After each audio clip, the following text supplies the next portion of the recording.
হয় এটি বিশেষ কল ৰেকৰ্ডিং ভাইৰেল আৰু তাৰ পিছতে চৰ্চাত এগৰাকী বিধায়ক হয়। আজি আমি আপোনালোকক ক'বলৈ ওলাইছো সৰ্বু সমষ্টিৰ বিধায়ক মনোৰঞ্জন তালুকদাৰৰ বিষয়ে।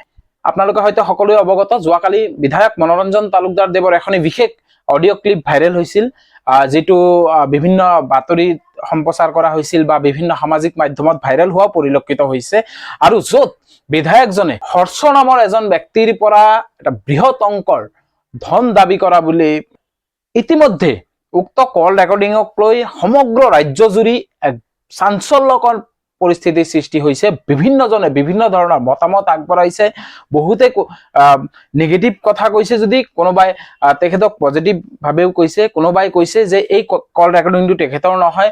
ইতিমধ্যে এই কল ৰেকৰ্ডিং সম্পৰ্কে বিধায়ক মনোৰঞ্জন তালুকদাৰ দেৱেও নিজৰ স্পষ্টীকৰণ দিছে। তেখেতে কৈছে যে ইয়াৰ কোনো প্ৰযুক্তিৰ ব্যৱহাৰ কৰা হৈছে, ইয়াত তেখেতৰ নিজৰ মন্তব্য নহয় বা নিজৰ কল ৰেকৰ্ডিং নহয়। আৰু এটা কথা বাৰে বাৰে উল্লেখ কৰিছে যে হৰ্ষ নামৰ যিজন যুৱকৰ কথা এই কল ৰেকৰ্ডিঙত ভাইৰেল হৈছে, সেই যুৱকজন চুপাৰী সিন্ডিকেটৰ সৈতে জড়িত।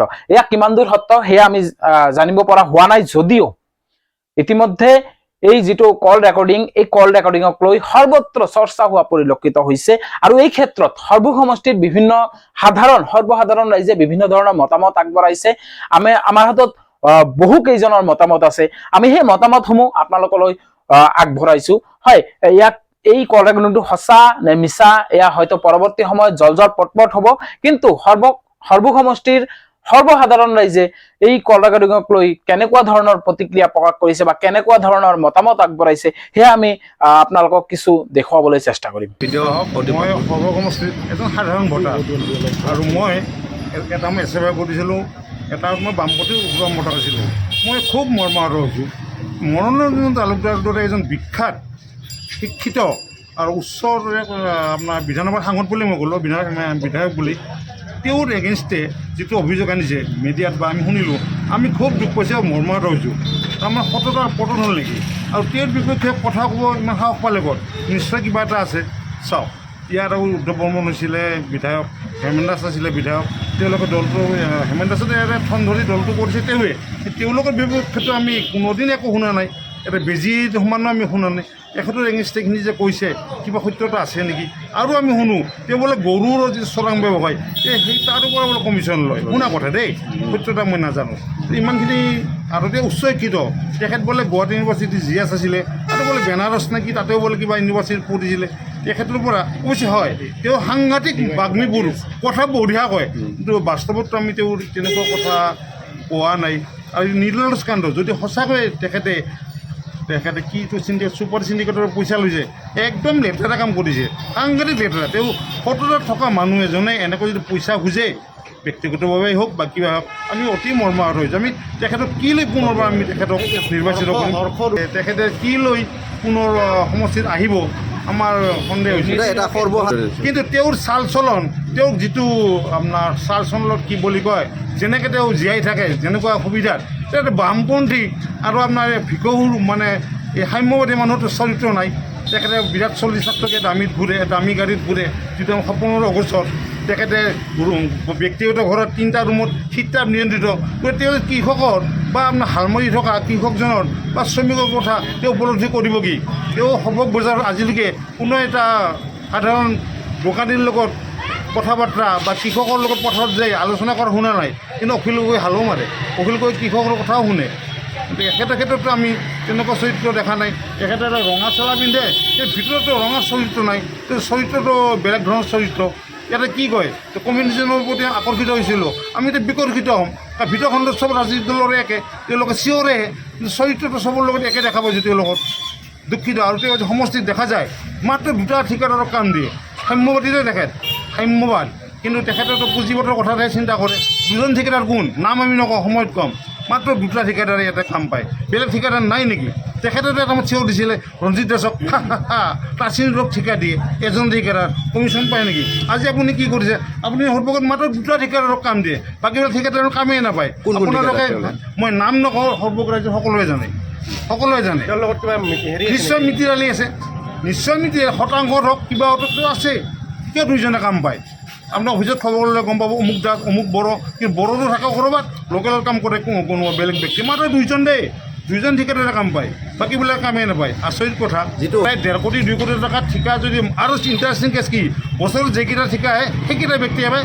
কোনোবাক মানে এনেকুৱা হয় যে বুজাব লাগে কাৰণে এটা দুটা ঠিকা দিয়ে, কিন্তু 90% দুটা ঠিকাদাৰে পায়। হাই সাম্যবাদ আৰু পুঁজিবাদ। তুমিও পুঁজিবাদৰ বোলে গুচি গ'লা। কালি আমি সামাজিক মাধ্যমত দেখিবলৈ পাইছোঁ যে আমাৰ মাননীয় বিধায়ক সৰভোগ সমষ্টিৰ তেখেতৰ এটা অডিঅ' মানে ভাইৰেল হৈছে, আৰু এইটো মানে এটা দুৰ্ভাগ্যজনক ঘটনা। আজি আমাৰ এই বিধায়কজনে যিটো দলৰ পৰা প্ৰতিনিধিত্ব কৰি আছে, সেই দলে সদায় খাটি খোৱা মানুহৰ কথা কৈ আহিছে, শ্ৰমিকৰ কথা কৈ আহিছে, খেতিয়কৰ কথা কৈ আহিছে, আৰু বিশেষকৈ দৰিদ্ৰ মানুহৰ কাৰণে সদায় মাত মাতে, আৰু বিভিন্ন ধৰণৰ দুৰ্নীতিৰ বিৰুদ্ধেও এই দলৰ পৰা আমি সদায় দেখিবলৈ পাইছোঁ প্ৰতিবাদ। আৰু এই দলৰে প্ৰতিনিধিত্ব কৰা বিধায়কৰ দ্বাৰা যদি এই ধৰণৰ কৰ্মত লিপ্ত হয়, এইটো মানে এটা দুৰ্ভাগ্যজনক ঘটনা। আৰু সঁচা মিছা আমি নাজানো, কিন্তু এইটো উচিত তদন্ত হ'ব লাগে। আমি এইটো এটা মানে খুবেই মানে দুখ পাইছোঁ যে তেওঁতো এটা মানে যিহেতু সাধাৰণ জনতাৰ কাৰণে সদায় মাত মাতি আহিছে, আৰু দুৰ্নীতিৰ বিৰুদ্ধেও তেওঁক আমি দেখা পাইছোঁ সদায় মানে তেওঁ মানে এটা বলিষ্ঠ ভূমিকা গ্ৰহণ কৰিছে। তো তেখেতৰ নিচিনা মানে এটা মানে শ্ৰদ্ধাৰ ব্যক্তিয়ে যদি এই ধৰণৰ মানে কৰ্মত লিপ্ত হয়, এইটো আমি মানে খুবেই দুৰ্ভাগ্যজনক ঘটনা বুলি এনেকৈ এটা পাইছোঁ। মানে কণ্ঠস্বৰটো তেওঁৰে বুলি কৈ আছে, কিন্তু এইটো উচিত তদন্ত হ'ব লাগে। মানে আচলতে কি বিধায়কে যদি এনেধৰণৰ কৰ্মত লিপ্ত হয়, এইটোতো এটা মানে লাজৰ কথা। সাধাৰণ মানে শ্ৰেণীৰতো মোহ ভংগ হৈ যাব না, যে এইটো কাক বিশ্বাস কৰিব। এতিয়া মানে বেলেগ দলৰ কথা আমি নাজানো, কিন্তু যিটো দলে মানে সদায় মানে দুৰ্নীতিৰ বিৰুদ্ধে মাত মাতি আহিছে, সেই দলৰে বিধায়কজনে যদি এনেধৰণৰ কৰ্মত লিপ্ত হয়, তো এটা খুবেই মানে সাধাৰণ মানুহৰ তো এটা এনেকে হ'ব, আৰু এনেধৰণৰ মানে এটা মানে বিচলিত হৈছে মানুহবিলাক যে কি ধৰণৰ হৈ আছে ঘটনাবিলাক, যে মানে দুৰ্নীতিৰ বিৰুদ্ধে যিবিলাকে মানে যি ব্যক্তিয়ে মানে মাত মাতে, তেওঁলোকে যদি এইবিলাকত লিপ্ত হয়। কথা হ'ল, যিটো আমি মিডিয়াৰ যোগেদি জানিব পাৰিছোঁ যে সৰভোগ সমষ্টিৰ বিধায়কে কোনোবা ব্যক্তি এজনক ধন দাবী কৰিছে, এইটো আচলতে শুনিব পাই আমি সৰভোগবাসী হিচাপে লজ্জিত হৈছোঁ। আৰু এনেধৰণৰ ঘটনা নিশ্চয় গৰিহণাৰ যোগ্য যে এজন নিৰ্বাচিত বিধায়কে এনেধৰণে সৰ্বসাধাৰণ ৰাইজৰ পৰা ধন দাবী কৰাটো অনুচিত। এইটো নিশ্চয় তদন্ত কৰি বিহিত ব্যৱস্থাৰ আমি দাবী তুলিছোঁ, আৰু ৰাইজ হিচাপেও কৈছোঁ যে সৰভোগবাসী ৰাইজ হিচাপে আমি লজ্জাবোধ কৰিছোঁ। আৰু আমি দেখিবলৈ পাইছোঁ যে বিধানসভাই বা ৰাইজৰ বা চৰকাৰৰ বিৰুদ্ধে ইছ্যু লৈ যে নিজে নিকা ভাৱমূৰ্তি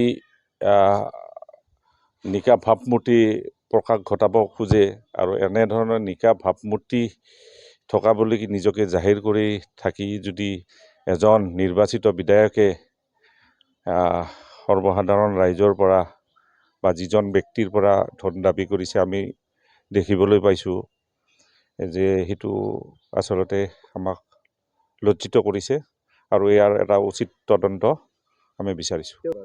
পৰৱৰ্তী দিনত আমিতো গম পাইছোঁৱেই, আৰু আমি সৰভোগ